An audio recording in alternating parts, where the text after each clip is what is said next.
We had just been discussing the United States punitive expedition led by General John Pershing and their long efforts in the American Southwest to catch Pancho Villa, which they never successfully did, by the way.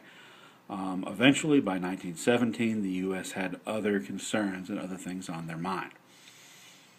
All right, now we are going to back away from U.S. foreign policy in the Western Hemisphere, and we're going to talk for a while about one particular individual, the consummate American entrepreneur, Henry Ford, whom you've probably all heard of, and you've all ridden in one of the cars made by the company he founded. Henry Ford, born in 1866, trained as a machinist. Henry Ford did not invent the automobile, but he was one of the early people to really work on it and perfect it in the 1890s. Eventually, he became the chief engineer of the Edison Company. Perhaps you've heard of Thomas Alva Edison. In 1896, he came up with the first rough prototype of his own form of automobile. 5 years later, some investors came along, teamed up with him, and created an automobile manufacturing company, the Henry Ford Company, established in 1901. That only lasted for a couple of years. Henry Ford didn't get along too well with his investors. He didn't like the fact that they were trying to tell him how to run things. So therefore, after just a couple of years, he actually quit his own company and went off and formed a new company in 1903 called the Ford Motor Company, which is, of course, the company that's still in existence today.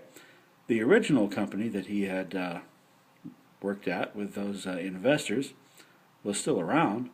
The Henry Ford Company. It's kind of inconvenient to have a Henry Ford Company and a Ford Motor Company, especially since Henry Ford had quit them. They decided to drop his name from the company and instead to name that original company after the location where the factory was, which was Cadillac, Michigan. So the Cadillac Company. Meanwhile, the Ford Motor Company took off under the much closer control of Henry Ford. In 1908, he came out with the Model T, which came to dominate the automobile market in the early 20th century. In 1908, and here's a picture of the Model T. In 1908, the Model T cost $825, the equivalent of about $20,000 in today's money.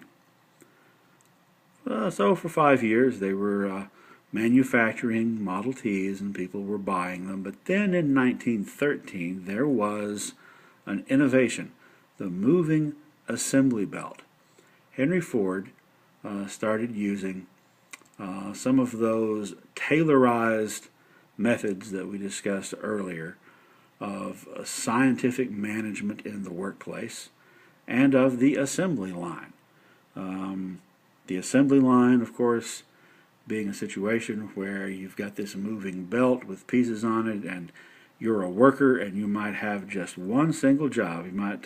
Your job might be tightening the nuts on the wheel. And that's all you do. It's all you were taught to do. It's all you know how to do in the whole car making process all day long. Piece after piece after piece after piece, you're tightening those nuts on the wheel. That means that with that type of automatic automotive process, right, with the assembly line, that the vehicles are being built much more quickly. So there are more of them being turned out.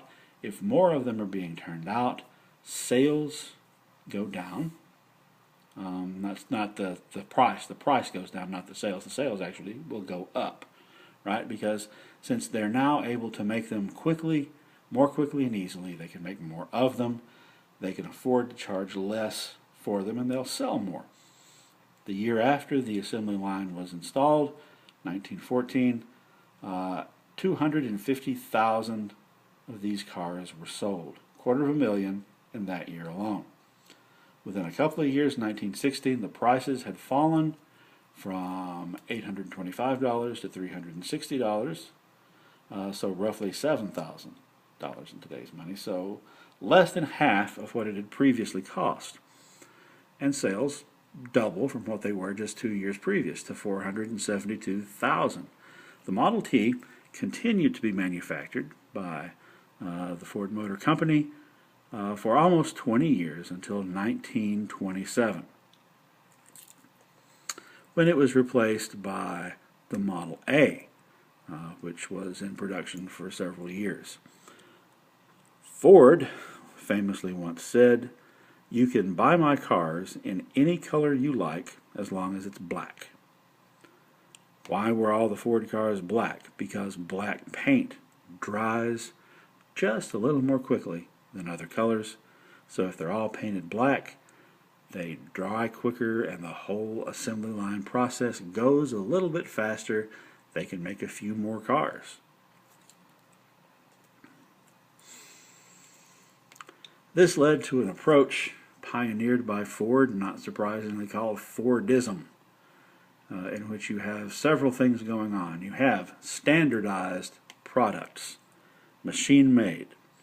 This is sort of the ultimate manifestation of that process that started in the years right after the Civil War with the decline of the work gangs and the work bosses. Now there are no skilled craftsmen because you don't need to have someone who knows how to make a whole car.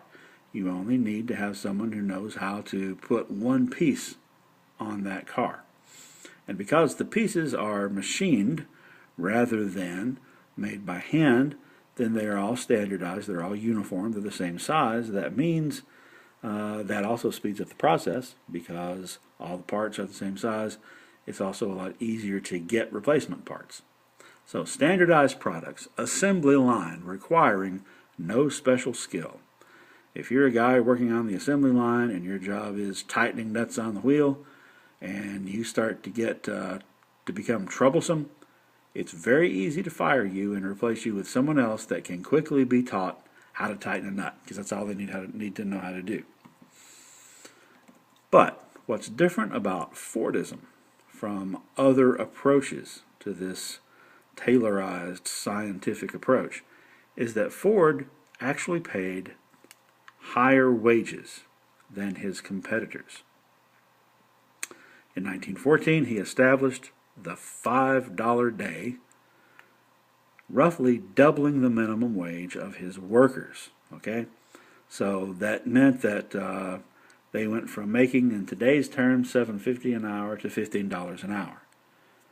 How did that fly with other automobile manufacturers? Not very well, because now their workers are going to be discontent because they want to make a $5 day, right? So a lot of his competitors cried foul and accused him of being a socialist or a communist. In reality, Henry Ford was the consummate capitalist, and his whole reason for doing this was ultimately to make more money, because if his workers made twice as much money as they'd been making before, they've got more money to spend. They can now afford to buy the products they are making. And if they can buy the products, if they can buy the cars, that's more cars sold and more profit for Ford. Enough more profit to offset what he's losing by paying them more money. It's also going to stimulate the local economies in the cities where his plants are. Because if the workers have twice as much money, they're going to be going out and spending it locally. They're going to be eating at local restaurants and etc. And that is going to cause the whole community, basically, to economically improve. So, accused of communism for doing this, but he had very capitalist reasons for it.